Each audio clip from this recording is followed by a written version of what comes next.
Isaac Uganda, I'm reporting live from Kololo.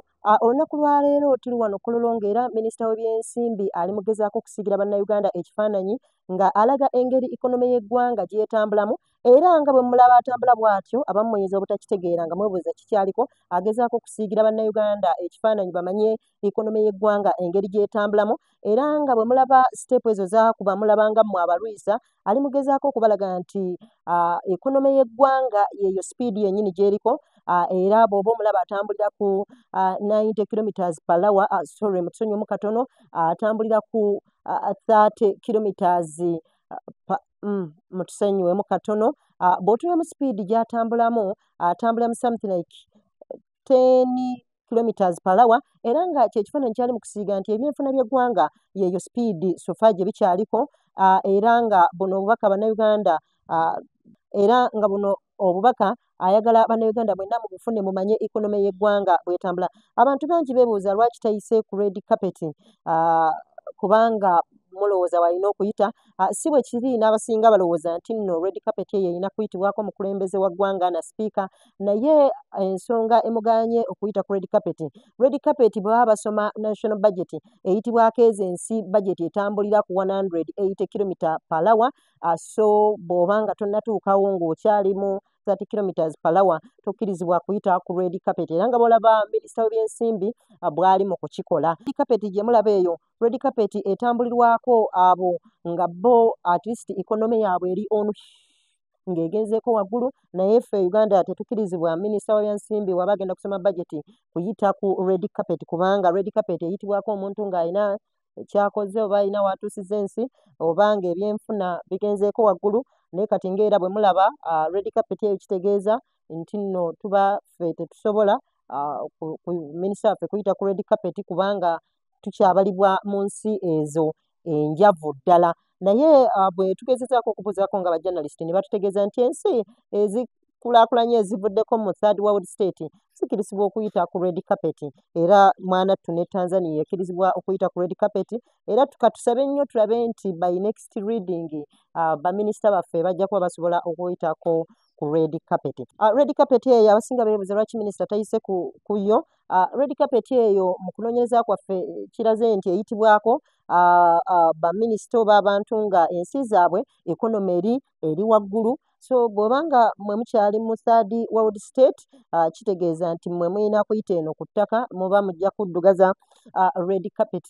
Ate era n'ekirala nti okuyita ku red carpet olina okuba ng'oli sure nti ssente ezo ezigenda okufuluma mu budget tezigenda kuba nga zibbibwa. So kaakati bw'oba teweekakasa kiringa kati okuyita ku red carpet nga mugenda kusoma budget kibanga kusembera mu kyaki nti era mu kyaki bakugamba nti bannange bw'oba ogenda kusembera please kakasa nti tewayonoonye era n'osooka ne weenenya.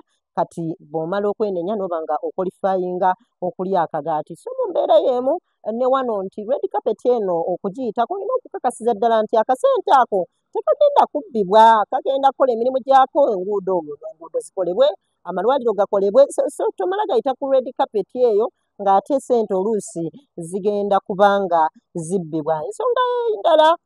Ensonga endala lwaki tayise ku red carpet y'eyokuba nti red carpet eyitibwako ensi ezo nga sente eziteekeddwa mu budget zezo zirina okugenda mu budget, wabula si kusanga nti ate famire ya Isaac Uganda bagiwadde obuwumbi 12 yeyagale ate ng'oluusi amalwaliro tegafunye budget emala, oluusi n'amasomero n'enzizi kyokka ng'ate mu budget bintu bingi ebiwereddwa ssente oba oliawo ennyingi ng'ate oba oliawo tebyetaagisa nnyo. So y'emu ku nsonga endala lwaki minisita atayise ku red carpet nti kirabika nti nga bwe mba nnyonnyodde nti ensonga ey'okubiri nti red carpet eyo ogiyitako mulina okuba nga ssente ezifulumiziddwa zezo ezibadde zirina okufuluma ez'obulimi nga kitegeera kubanga bw'otunulamu mu Uganda tusomesa abaana ne tubasomesa nti agriculture is the backbone of Uganda, ate bw'otunulamu mu budget agriculture si yesinga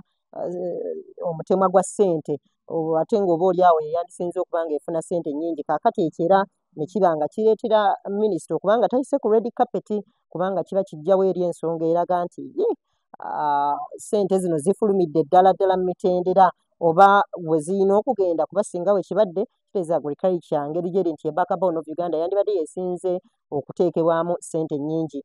Ensonga esembayo lwaki tayise ku red carpet, mwenna mukiraba bulungi nti kala ya red eya red carpet. Kaakati ate nga red carpet red kikiikirira musaayi, so abantu abali mu gavumenti abo tebakolagana nnyo na musaayi. Kale eyo ey'omusaayi bagitya nnyo, y'ensonga lwaki tayise ku red carpet.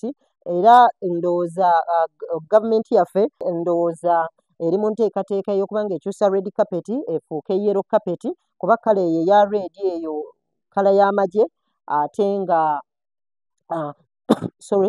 kala y'amagye ng'ate bakwata baba bagyambadde kati nga baba bambadde ebyamagye. So minisita ensonga lwaki tayise ku red carpet kwe kuba nti kala eyo etegeeza musaayi ate kala y'amagye ate kala eri reserved for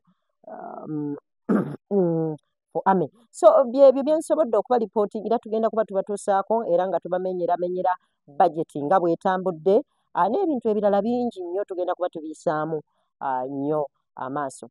Nze Isaac Uganda, simply subscribe to Isaac Uganda Comedy. You enjoy stress tube nga tumusala mpola mpola.